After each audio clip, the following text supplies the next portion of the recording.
If you get it in there safely. I don't know much, but I think I love you.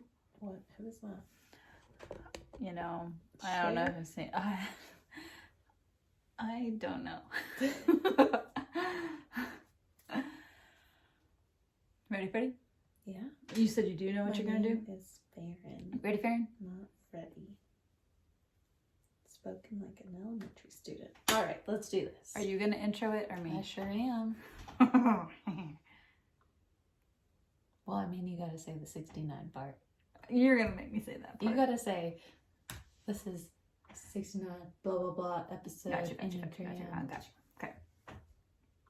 Welcome to episode 69. We are in the middle of the Enneagram mini-series about the Enneagram and relationships. We're going off of the book by Suzanne Stabile, The Path Between Us. It's the second book out of her two. She has The Road Back to You, which we did that one already, episodes 11 through 17.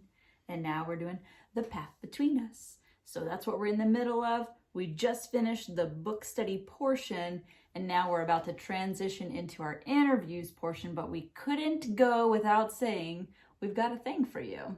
We sure do. Man, episode 69? That's almost 70? 70's almost 100? Yeah, it is. Man, guys. 70's passing. Oh, we are. We're almost Yes. passing. If you're an educator, round up. Yes. Round up. Oh, I did. Do you really have enough to give me that grade or bump it up? Man, if they had like the 89 or the 79, I'm rounding up. We need the GPA points. Please and thank you. Whoever is grading this podcast, apparently. Yes. Oh, I guess they do with the ratings. So if you haven't left a rating, feel free to leave us a 5-star rating on Just a suggestion. iTunes or wherever you do that thing. Yeah. If it's less than a 5, I guess I can't stop you, but Please no. So what I really like about this series, The Paths Between Us, is that we're looking at, okay, you might know your Enneagram type and you might know your partners, your siblings, your coworkers, your friends, and how to capitalize on that information. And so tonight we are going to discuss how you can use your Enneagram numbers to help in conflict resolution, because unfortunately conflict is unavoidable, and as a 9 that's really hard to say because I feel like I do a pretty good job, but I have yet to completely avoid conflict altogether. in your 33 years of life, you have not evaded the inevitable conflict monster. I will try. I will continue to try, or I will move to a healthier side and be okay with conflict. We'll find out.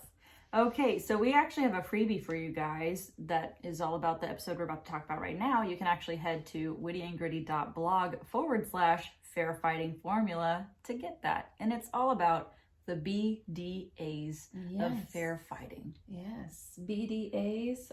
We have a joke that the BDAs lead to the PDA, but we also know some people don't like PDA, so that's complicated. But if it works for you, use it. If it doesn't work for you, or it's not a romantic relationship, clearly don't use that.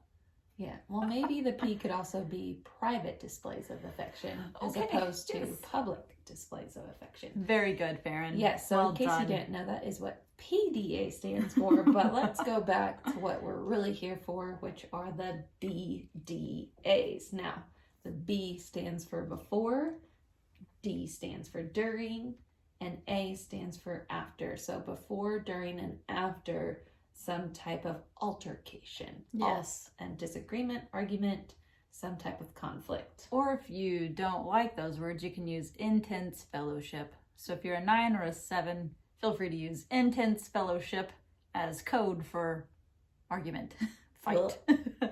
Yes, so if all those made you throw up a little bit, then use fellowship. Yes. Intensively. So what we have for you guys tonight is a little bit about what the BDAs are and why we think they're important in terms of conflict resolution skills, but we're also going to tie in the Enneagram and explain that which numbers find all these parts most beneficial in serving their relationships. Right. So whenever we first talked, we were designing our fair fighting course, the 5 Rules of Fair Fighting. There was an element that we have found that a lot of relationships were missing, and it was the BDAs. So we were able to come up with that, and we're gifting it to you so that way you can at least start implementing it now. But the part, when you get in a fight and then you realize you don't know what you're fighting about anymore, and how do we get on this topic, and I don't know, that's where the BDAs come in, and that helps you with your conflict resolution before the conflict is happening, during, like in the heat of the moment, what to do, and then after. Yeah, it can also be if you're in some of the same arguments over and over. You're having the same ones. Repeat fight. You're like, wait, I thought we just had this one. Or if nagging is a thing, and Ooh. either you are being nagged or you are tired of nagging, that might be helpful. So BDAs will do a lot. There is more to it in our full-blown course, but we thought we'd give you this little tidbit that we think if you implement today, you will see instant results when done correctly. That's what I love about it too. It's actually going to show you immediately a difference. Yeah. I know it has for us and for others who have gone through our course as well. Okay, so the before piece, why don't you break it down a little bit for us? Yeah, so since it turns out that, fights are inevitable, Who knew? let's prepare ahead of time. So before an argument arises, you can kind of come up with a plan. Hey, when we are going to have an argument, maybe we need to set boundaries.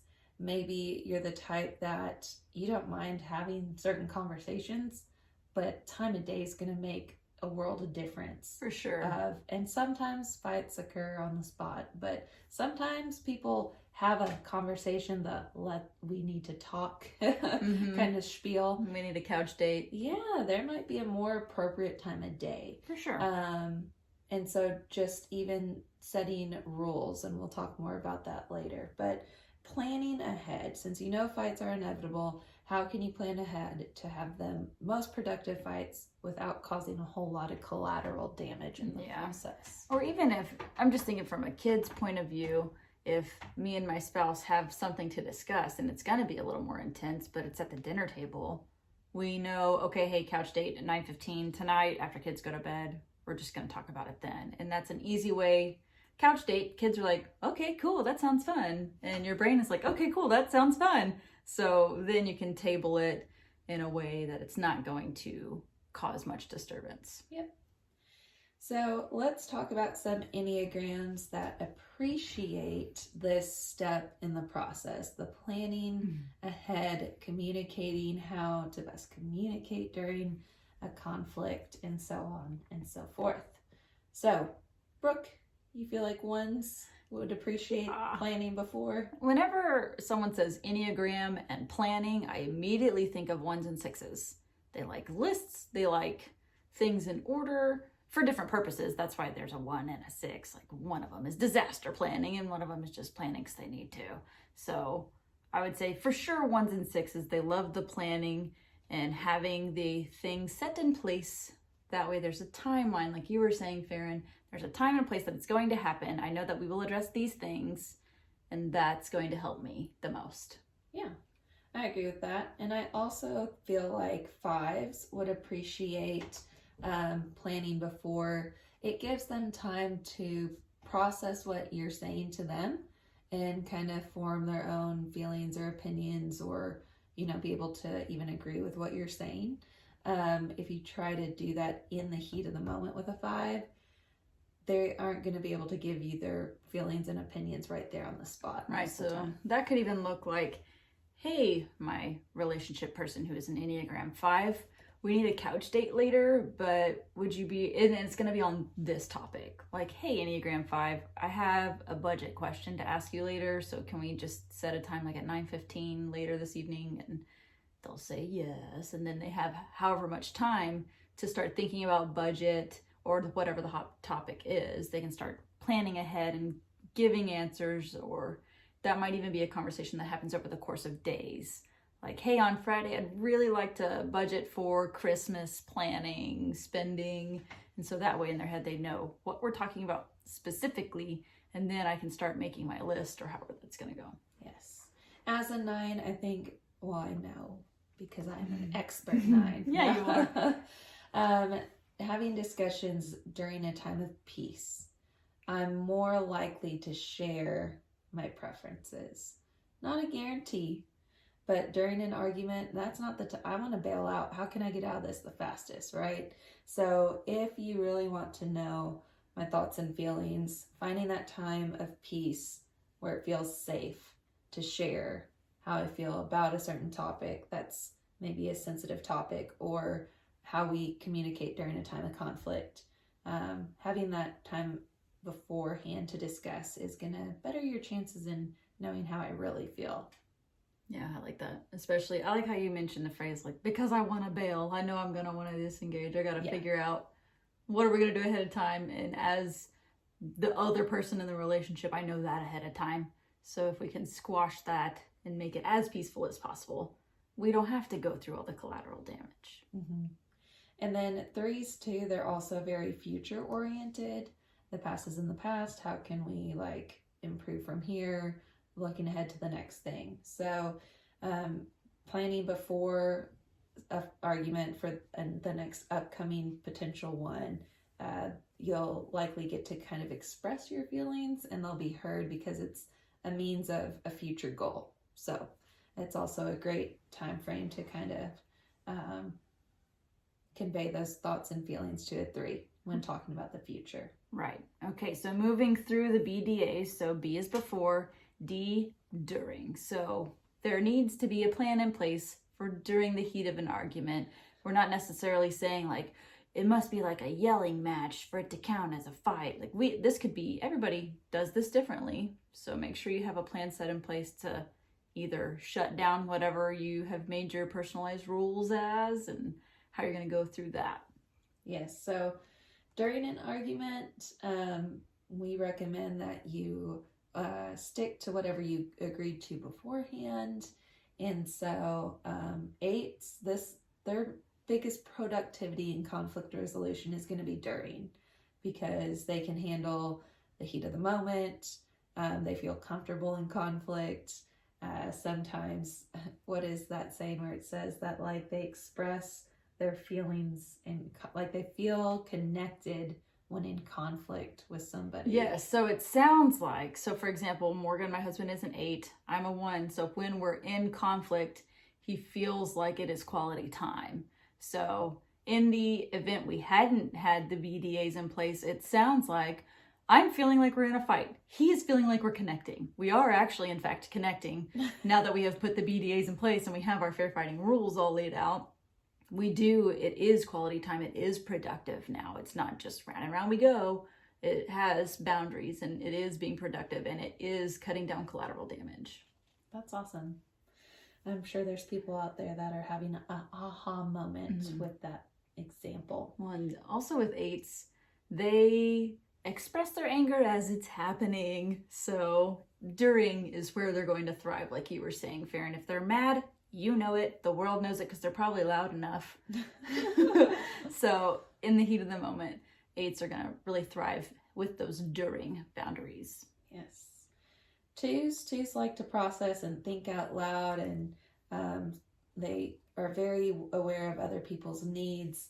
And so those needs are heightened during a conflict, right? You're sharing, you're expressing your needs or how you're feeling, and 2s, they have the desire to meet those needs. So again, they're going to be really an active participant during an argument. Not that they're not as active before or after, but especially in the moment, they're going to be there for it. Well, and if you know that you're in a relationship with a 2, it's really going to help if you give them that space for them to think out loud and you to listen. Not be thinking about what you're about to say, but actually listening intently and follow up with what I'm hearing you say is, and then rephrase it in a way that makes sense to you and see if that's accurate. So again, 2s are going to process out loud, so they're going to thrive in this space as well. And it's just funny that 8s and 2s are connected. So they share a line. If we don't remember what that is, when 8s are secure, they take on qualities of a 2, and when 2s are stressed, they take on the qualities of an 8. So that's funny that during piece, they're both going to thrive there. Yes, ma'am. And 4s, they are very aware of their feelings. So and they are passionate about their feelings, and that's absolutely okay. I'm not trying to poke the bear with that one. But one thing that's going to be important for a 4 during a fight is to remember to separate their feelings from themselves. We have an episode coming up with Whitney Russell Stabile, and she talks a lot about this in that episode. So check that out next week. But she talks about how 4s can feel their feelings, but sometimes they need to separate themselves from those feelings. And the best way I can describe this based off of what she said is, like, if you're ever in an argument and your feelings are like exploding, and then you go back and you look on the fight and you're like, whoa, that didn't help me get to who I truly am and what the point I was really trying to get across. Like, sometimes your feelings can get in the way of communicating ultimately what your needs are, how you feel about a subject. And so that's something that 4s can pay attention to during conflict. Yes, and if you are in conflict with a 4, do not dismiss their feelings. No. If they say that they're upset, they're feeling upset in that moment, and genuinely listen to what they have to say. And I also like this during part because 4s and 8s are the 2 most passionate numbers on the Enneagram for very different reasons, but they are going to bring a lot of passion to the conflict. So if you know that ahead of time, it is very helpful with the before and the after pieces of this. Yes. So these numbers may need the accountability piece to what you guys agreed to before the argument because of those feelings and passions kind of taking over in the heat of the moment. Right. Okay. So again, hitting our last point. So we hit before, during, and now we're to the after. So this is the troubleshooting portion of the BDAs. It's your follow-up, it's your check back in, circle back kind of conversation. Yes. So a lot of the same numbers as Brooke was saying. Again, 3s are future oriented. So if you're going to have a discussion about what worked, what didn't after an argument to plan for the future, again, 3s are going to be there for the conversation. If you can keep it as fact-oriented as possible, that's probably great. Not that 3s can't tap into your feelings or theirs necessarily. It's not their favorite thing to talk about. So say how you feel, but try to focus on facts and future and solutions. Same thing with an 8 as well. The 8s are probably fine about 5 seconds after the argument. Yeah. And you might be like, wait, hold on, I'm still feeling these feelings. So again, that after piece is going to really help the 8 to say, all right, hey, this is how we're going to move on from here. Presenting facts like you were saying with a 3. And remember, 8s, 3s, and 7s are quick to dismiss those negative feelings like, okay, yes, but what are we doing now? And that ties in perfectly with the 7s because they're already ready to feel happy, feel good. So, okay, let's troubleshoot, figure it out, and let me get out of this conversation. Yeah, the 7s are really good about finding the good in everything. So they'll probably point out all the things that did work during the conflict. Yes. They might just need... You said it with a smile. Yes, they might just need a little bit of encouragement to help find maybe one thing. Don't overwhelm them with all the things that went wrong. Mm-hmm. Stick with like your top priority. Hey, there's all these great things, like you said, 7, but there's this one thing that maybe we can do better next time, and then out. Right, and we talk about customizable rules in the course as well, so that might be a really good point to bring up. Once you work through the course and you get to that module, that piece is going to really help bring in your troubleshooting portion. Yes, and again, 9s, we do better when we are not in conflict. Yes. So after things have had plenty of time to simmer down, and again, it feels like a safe space where we can share and not reignite the argument or start a new one. Right. So they have to What'd be you say under your breath? very delicately handled. But again, if you want to get feedback from a 9, you got to make sure it's a conflict-free environment and that things are peaceful and that they feel safe. Enneagram 6s are also going to really appreciate the after piece as well, because that's just preparation for the future. And instead of going, oh, well, what if this goes wrong next time? Or what if this goes wrong? That's where you get to address it in the after. You can say, oh, well, what if I start yelling again? Okay, well then what if you start yelling again? Then what can we do? and you can kind of troubleshoot there and take them down. Okay, well, take them down the path of, okay, well, yes, what if that happens? All right, then what? Okay, and then what? And then you can help them prep for the next time. Yep. And then again, fives, the processing time with fives. They are very smart people. I'm not saying there's anything wrong with the way they process. They just appreciate having more time. And ultimately, you're going to get more information the more time you give them to process. So, if after an argument, things are calm, you say, hey, I'd like to talk to you about what you thought went well and what we could improve on. Do you think we could talk about this at a near later date? Yeah, maybe in a couple of days. Give them maybe a day or two to kind of marinate on it. They're not going to be able to come up with something very quickly, but let's say we get in an argument, me and a five. Okay, five, our after might look like, here's how I felt. I'll let you think on it, and let's get back together for a couch date in 2 days. Yep. Okay, you think on it, and I'll meet you there. And couch date could look like phone conversation, coffee, however that looks. Not necessarily sitting on a couch, but the point of it. So again, we hope that you guys have found that this little piece, the before, during, and after, can improve your conflict resolution skills, not only with your partner, but again, family members, coworkers, and your friends. It's just one part of our fair fighting formula. Yeah, so if you want more information on the freebie, it's wittyandgritty.blog/fair fighting formula. And if you want to know more about the course, it is fairfightingformula.podia, PODIA.com. I appreciate that you spell things out because I would need it. I got you, girl. And that link is also on the /fair fighting formula. And we'll link all this in the show notes. Again, this has been a game changer, life changer, marriage changer for me. So it would be silly to not shout it from the rooftops. As always, when we find stuff that we think is beneficial to everyone's life, we like to share it with our tribe. So thank you guys for tuning in, and make sure you tune in again next week. Yeah, we start our interviews. So we'll have Whitney Russell Stabile. We'll have a couple others who are going to be pretty awesome, sharing about subtypes and about God and the Enneagram. It's going to be great. Stay tuned. Bye. Almost knocked it over.